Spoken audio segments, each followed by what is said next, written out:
Hello दोस्तों, subscribe कीजिए doctor Ranjit Kumar Singh IAS channel को और साथ ही साथ बेल आइकन को भी दबाइए अपने आईएएस की प्रिपरेशन को द बेस्ट करने के लिए।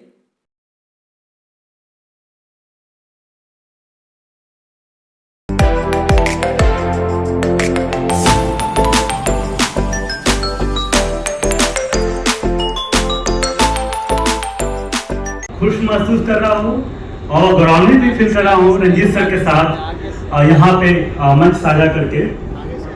तो मंच पे जो विराजमान गिरधर सर, रंजीत सर, उदय सर और जितने भी गार्जियंस यहाँ पे मौजूद हैं वो सभी लोग जो सिलेक्टेड अधिकारी लोग हैं बीपीएससी और भी दूसरे एग्जाम के थ्रू, और जो स्टूडेंट्स हैं और भी जो यहाँ पे जो लाइव देख रहे हैं, उन सबको मेरा सादर अभिनंदन। और मैं स्टार्ट करना चाहूँगा अपने बारे में एक ब्रीफ इंट्रोडक्शन से। तो मेरा नाम ओम प्रकाश गुप्ता है और मैंने अपनी बीटेक की पढ़ाई आईआईटी रुड़की से की है और उसके बाद लगातार 5 सालों से ज़्यादा मैं मैथ्स फैकल्टी के रूप में काम किया हूँ। उसके बाद 2017 में मैंने अपनी प्रिपरेशन बिल्कुल स्क्रैच से शुरू किया है। उस समय मेरे को न्यूज़पेपर भी पढ़ना नहीं आता था। मुझे याद है कि 3 घंटे से ज़्यादा मेरे को द हिंदू पढ़ने में लगता था। और मैं आपको ये भी बता दूं कि मेरी पढ़ाई इंग्लिश मीडियम से 12th क्लास से हुई थी, उसके पहले हिंदी मीडियम में था। फिर भी जब मैं द हिंदू पढ़ता था तो मेरे को बहुत सारे वर्ड्स पता नहीं थे और मेरे को वर्डवेब में सर्च करना पड़ता था। और वैसा सिचुएशन आप लोगों के सामने भी आ रहा होगा जब आप न्यूज़पेपर पढ़ते होंगे, इसीलिए मैंने ये शेयर किया है। और मेरे को उस समय लगता था कि वर्डवेब में जितने भी वोकैबुलरी के वर्ड्स सेव किया है ये सारा कुछ याद कर लूंगा और मेंस में इन्हीं वर्ड्स का इस्तेमाल करूंगा। बाद में मुझे रियलाइज हुआ कि मेंस में बहुत ही सिंपल इंग्लिश की जरूरत होती है, बहुत बड़े बड़े वर्ड्स या फिर द हिंदू के वर्ड्स की जरूरत नहीं है।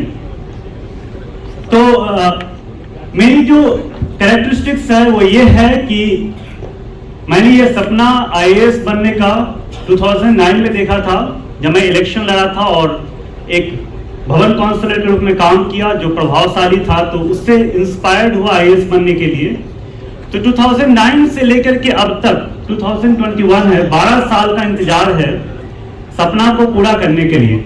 और इसमें ये फेज भी आया कि फाइनेंशियल स्ट्रगल है तो इसके लिए हम पहले जॉब करें।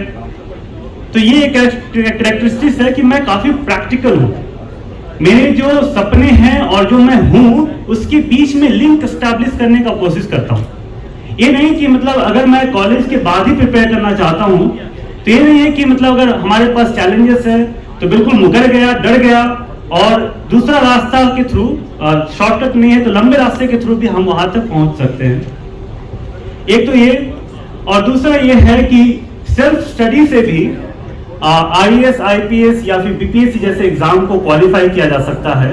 ये हमने दिखाया है। मेरे पास पैसे की कमी उस समय तो नहीं थी जब मैं प्रिपरेशन के लिए गया था, मैं बहुत जमा कर लिया था और इनफैक्ट मैंने जब मैथ्स के लिए क्लास ज्वाइन किया था तो बिल्कुल एक ही बार में सारा कुछ पे कर दिया था। बाद में मुझे लगा कि सेल्फ स्टडी से भी किया जा सकता है, तो सेल्फ स्टडी से भी किया जा सकता है। किताब शुरुआत से, क्योंकि मेरा सोशल साइंस का बैकग्राउंड नहीं रहा है, तो जब मैं कोई भी किताब पढ़ता था तो मेरे को शुरुआत में बहुत स्ट्रगल करना पड़ता था, समझ में नहीं आता था। फिर भी समझने का प्रयास किया, थोड़ा संयम रखना पड़ता है और हिम्मत करना पड़ता है, तो वो किताब भी समझ में आ जाती है। क्योंकि यहाँ पे बीपीएससी में सिलेक्टेड बहुत सारे कैंडिडेट, बहुत सारे जो अधिकारी बैठे हुए हैं और बीपीएससी से तो मेरा अलग लगाव भी है, जुड़ाव भी है। और उसके बाद मेरा ये यूपीएससी में सिलेक्शन हुआ है और मैंने कभी आईपीएस बनने का सोचा नहीं था, आईएएस ही सोचता रहता था हमेशा। मेरे को कई लोग सजेस्ट कर रहे हैं कि आप फिर से एक बार यूपीएससी में अटेम्प्ट दीजिए, लेकिन जब रिजल्ट आया यूपीएससी का तो मैंने पढ़ने का प्रयास किया था, ऐसी बात नहीं कि नहीं किया प्रयास।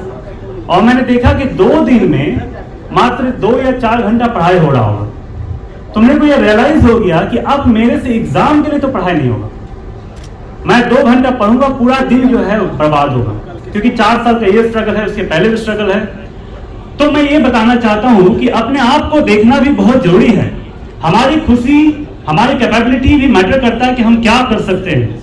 लोगों की बातें हैं, वो कई लोग सजेस्ट कर रहे थे कि आप यूपीएससी में भी टॉप कर सकते हैं, आपको करना चाहिए, बहुत मोटिवेट किया उन्होंने, सुना सबकी बातें। बट मैं जब अपने आप को देखता हूं तो मुझे लगता है कि आईपीएस होकर के भी मैं बहुत अच्छा कर सकता हूं, और जो मिला है वो भगवान का प्रसाद है, और उसे मैं बहुत खुशी खुशी स्वीकार किया, और आज मुझे अपनी सफलता पे गौरवान्वित महसूस हो रहा है, और मुझे कोई रिग्रेट नहीं है इस बात का कि मैं आईएएस नहीं बन सका, या फिर अभी तो सर्विस एलोकेशन नहीं हुआ है, उसकी भी पॉसिबिलिटीज है।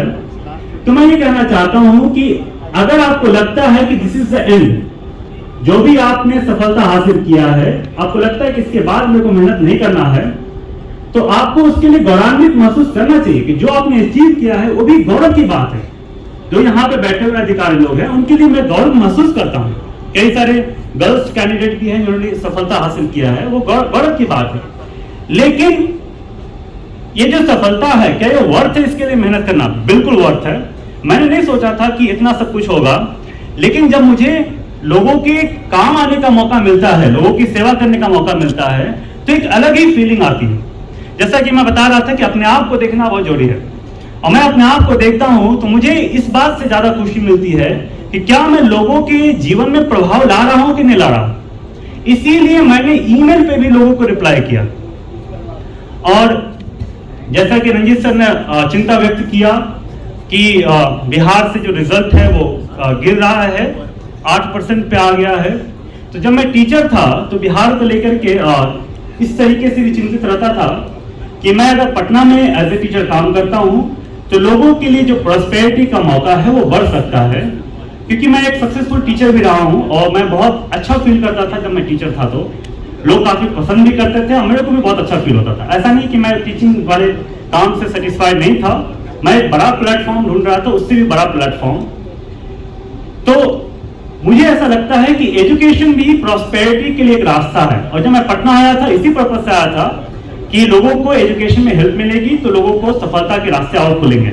आज भी जैसा सर ने सजेस्ट किया कि यूट्यूब स्टार्ट करना चाहिए, मैंने यूट्यूब पे बिल्कुल जेन्युइन गाइडेंस देने का प्रयास किया अपने चैनल पे, और टेलीग्राम ग्रुप भी बनाया है, और उस पर जूम मीटिंग के थ्रू लोगों के क्वारीज लेता हूँ, गूगल मीट के थ्रू भी, और मैं ऐसा फ्रीक्वेंटली करता रहूंगा जब भी मैं फ्री महसूस करूंगा।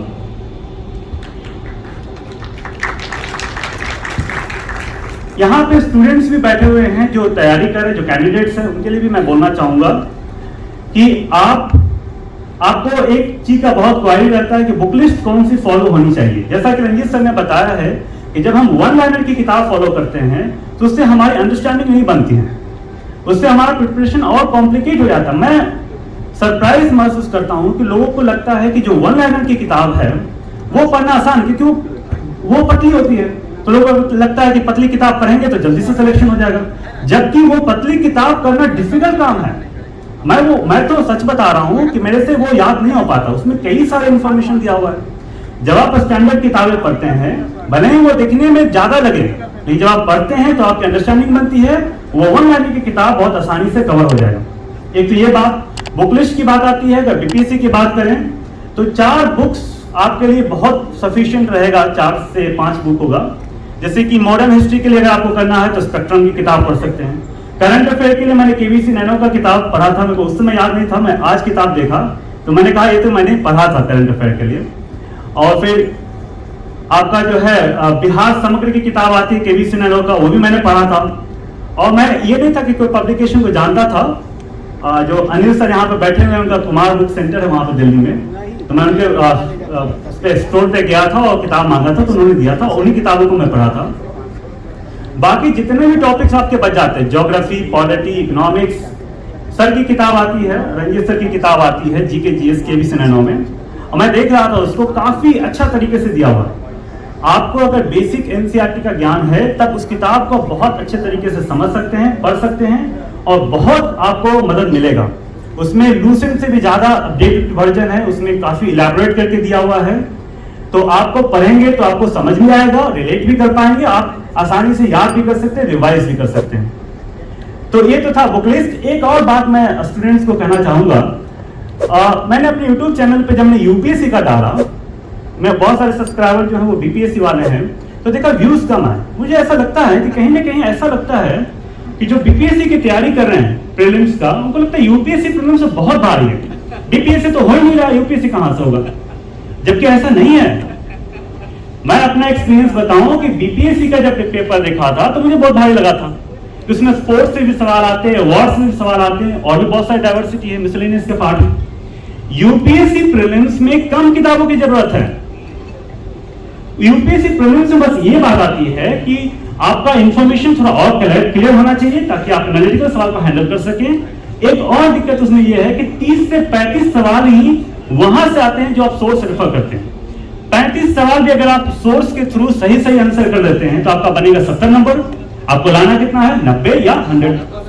आपको कुछ इंट्यूशन या गेस की मदद से, जिसका टेक्निक होता है, टिप्स और टेक्निक्स, उसके मदद से आपको क्रॉस करना है। तो वो तो सबके लिए बराबर है।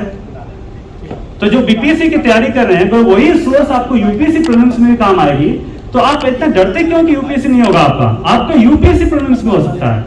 और यूपीएससी मेंस में थोड़ा सा राइटिंग स्पीड का है। जब तक आप अटेम्प्ट नहीं करेंगे, पूरा प्रयास नहीं लगाएंगे, तो आपको समझ नहीं आएगा कि होगा कि नहीं होगा। तो आपको बिल्कुल इस बात से परेशान नहीं होना चाहिए कि बीपीएससी कर रहे हैं तो यूपीएससी का नहीं सोचेंगे। नहीं, कंबाइंड प्रिपरेशन रखना चाहिए। और मैंने कंबाइंड प्रिपरेशन पे एक वीडियो बनाया है कि किस तरीके से बीपीएससी यूपीएससी को हम साथ में लेकर चल सकते हैं। यूपीएससी बीपीएससी जैसे एग्जाम को क्वालिफाई करना वर्थ है, ये मैं अपने एक्सपीरियंस से बोल रहा हूं। तो इसी बातों के साथ मैं समाप्त करना चाहूंगा। और जो भी यहाँ पे कैंडिडेट्स बैठे, जो सिलेक्टेड अधिकारी बैठे हैं, उन सबको बहुत बहुत शुभकामना। और जो एग्जाम की प्रिपरेशन कर रहे हैं उन सबको भी शुभकामना। और जो सिलेक्टेड अधिकारी उनको बधाई भी, और जो गार्जियंस हैं उनको भी बधाई। क्योंकि गार्जियन की कैसी फीलिंग होती है, मेरे पेरेंट्स अभी आने आए हैं, लेकिन मैंने देखा अपने पेरेंट्स की फीलिंग्स को। तो बहुत बहुत धन्यवाद और बहुत बहुत शुभकामनाएं और बधाई।